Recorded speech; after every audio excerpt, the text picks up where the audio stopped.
What's up guys, you're watching the Sit Show, and if you're new in my channel, don't forget to subscribe and like. Today our topic is PlayStation 5 error CE-107891-6. Content isn't installing properly on your PlayStation console.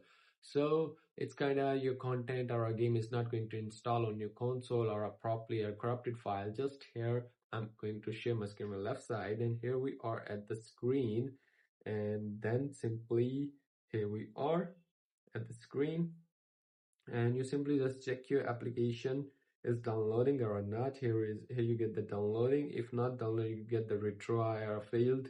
Then go to settings here and set up here is the storage. You just check the storage. Sometimes you don't have enough storage, that's why your application is not going to install, get failed, and sometimes your network is not working. Sometimes you are using the older system software. You just update your system software and check the internet connection must. Sometimes the connection is not working or server is down, that's why you are not going to install your application. And sometimes you're having a corrupted file, that's why you do it.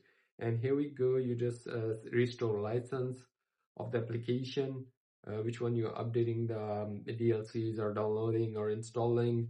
And then in the last, you just turn off your PlayStation 5 and go to the safe mode. There is a rebuild data and a clear cache. Even in the reinstallation, you just rebuild database, and after that it may take less than 1 minute, maybe 1 minute, and after that get back to your home menu, and then you just try to start your installing your application, and it will be fixed. So that's how you can do it. And if you want to ask me a question, then leave a comment in the comment box. See you soon for the next one.